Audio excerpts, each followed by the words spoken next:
ដំបូងនៃកម្មវិធីរបស់យើងនេះគឺយើងនឹងបង្ហាញសមាជិកភាពចាគឺគណៈកម្មការទាំង3រូបដែលគាត់ចំណាយពេលវេលាផ្ដល់បន្ទុកដល់បងប្អូននិងចំណាយកម្លាំងចិត្តកម្លាំងកាយបើទោះបីចាហត់បន្តិចមែននៅតែនៅជាមួយកម្មវិធីរបស់យើងបាទហើយគណៈកម្មការរបស់យើងមួយរូបដែលគាត់តែងតែបង្ហាញនៅម៉ូតសក់ថ្មីប្រចាំកម្មវិធីនៅក្នុងសប្តាហ៍នេះក៏អវត្តមានជាបន្តផងដែរបាទជារវល់ពងទិញម៉ូតសក់ចាគាត់ធ្វើការពេលបាទគាត់ធ្វើការឆ្នៃម៉ូតសក់ថ្មីមែនទេហត់ទៅទិញទៀតចាមែនរវល់ឆ្នៃម៉ូតសក់ឯងរវល់ទៅរត់ទិញមកជុលដេមាត់មិនចឹងបងចាកុំឲ្យមាត់ធំដូចមុនចឹងមកវិញគឺរលីនមាត់ប៉ិតមកជុលហើយបាទហើយដល់ពេលមនុស្សយើងតែអត់មានមាត់ហើយចាប់ដើមស្គមហ៎ថ្ងៃមនុស្សយើងធាត់ដោយសារមាត់បើសិននាំគ្នាដេផ្ចិតមាត់អស់ហ៎អូស្គមរៀងញាក់សាច់តែហ្មងចុះបើយើងស្រីយើងគូក្រែមឲ្យទូច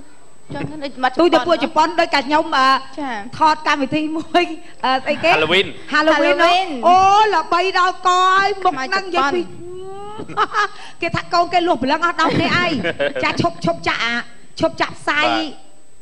កម្មវិធីហ្នឹងទៀតណាឲ្យឃើញមុខខ្ញុំទៀតកូនគេលួសព្រលឹងអស់10នាក់ឯងចាអូបងជួបទៀតហើយជួបទៀតហើយស្វាគមន៍គណៈកម្មការទាំង3រួមគ្នាតែម្ដងហើយនិយាយសន្ទនាគ្នាតាមសប្បាយដូចតុកមូលចឹងសូមជើញគណៈកម្មការចែករកគ្នាហ្មងទៅដាក់ទាំង3យកហ្មងចាបងប្រុសជួបទៀតហើយបងសប្បាយចិត្តបងមានអុចធូបទេបង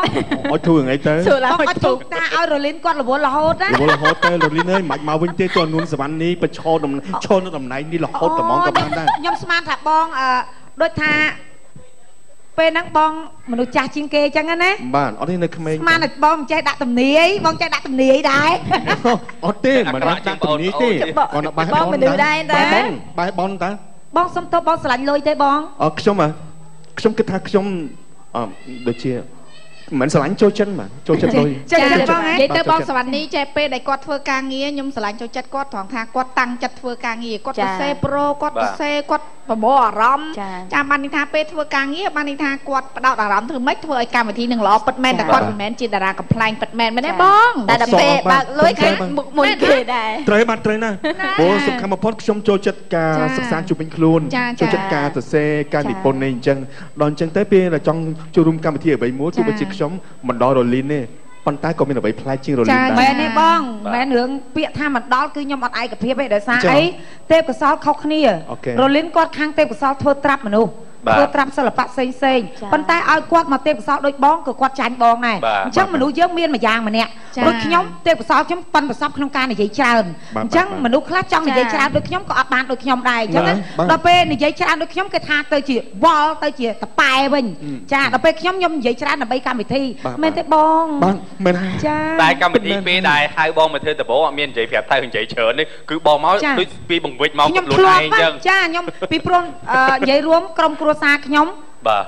គ្មានអ្នកណានៅចិត្តបានទេបាទឥឡូវ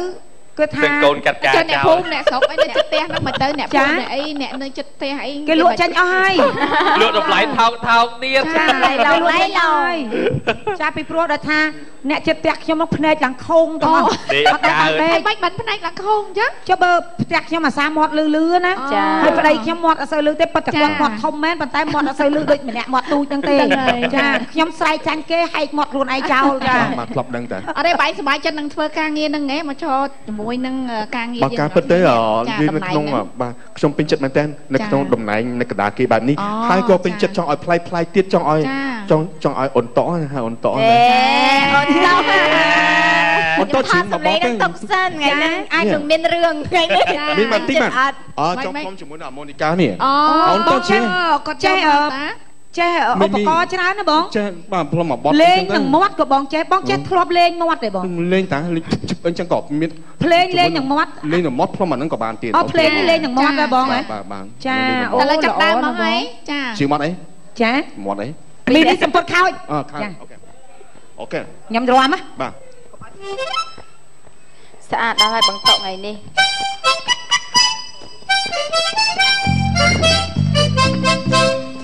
យ៉ាត់ចេញអាម៉ូនីកាមួយទៀតមកជើញមកណោពពួតនារីសម័យមីនីស្នេហ៍សំពត់ខោចលោកតាលោកយាយនិយាយគ្នាស្ងោចតែក្មេងៗមិនស្ងោចសូមឲ្យតែរឹកខោចទៀតអូនារីមីស្លៀកសំពត់ខោចសូមអញចេញសោចកុំខាំងធ្វើអ្វីបើ គេមើលច្រើនជាយើងជោគជ័យប្រៀបបានជាងស៊ីវិល័យសម័យនេះរីមីនេះអូយអរគុណណាបងហ្នឹងចាបងសវណ្ណីគិតពិតជាបកកែមែន